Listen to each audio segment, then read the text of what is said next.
Hair fall வந்து stop ஆகணும், skin க்ளோவா இருக்கணும் அப்படின்னா ஹெல்த்தியான ஃபுட்டா சாப்பிடுங்க அப்படின்னு சொல்லி நானே நெறைய வீடியோல சொல்லியிருக்கேன். ஹெல்த்தியான ஃபுட் என்னென்னன்ட்டு ஆல்ரெடி நான் சொல்லியிருக்கேன். சில பேர் ஹெல்த்தியான ஃபுட்னா என்ன நெனச்சிருக்கீங்கன்னா, பாதாம், பிஸ்தா இந்த மாதிரி தான் அப்படின்னு நெனச்சிருக்கீங்க. அது கிடையாது. நம்ம வந்து விலை கம்மியா குடுத்து வாங்குனாலும், நமக்கு ஹெல்த்தியான ஃபுட் என்ன அப்படின்னா, இந்த வேர்க்கடலை, அதுக்கப்புறம் எள்ளு இதெல்லாம் வந்து ரொம்ப ஹெல்த்தி வந்து அதிகமானது. வேர்க்கடலை நீங்க ரெகுலரா எடுத்துக்கும்போது, உங்க கர்ப்பப்பை வந்து நல்லா ஸ்ட்ராங் ஆகும். அதனால நீங்க வேர்க்கடலை நெறைய சாப்பிட்டீங்க அப்படின்னா, ஹேர் குரோத்தும் அதிகமா இருக்கும். ஸ்கின்னும் வந்து நல்லா க்ளோவிங்கா இருக்கும். இதுல வந்து அயர்ன் கன்டென்ட்டும் அதிகமா இருக்கு. அதனால வெல்லம் ஆட் பண்ணி சாப்பிடும்போது உங்களுக்கு நல்ல ஹெல்த்தி தான்.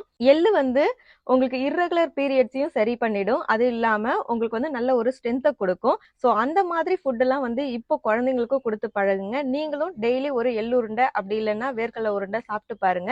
இர்ரெகுலர் பீரியட்ஸும் சரியாயிடும். ஹேர் ஃபாலும் வந்து சரியாயிடும். ட்ரை பண்ணி பாருங்க. இருப்பதை வைத்து இன்பமாக வாழலாம். Thank you.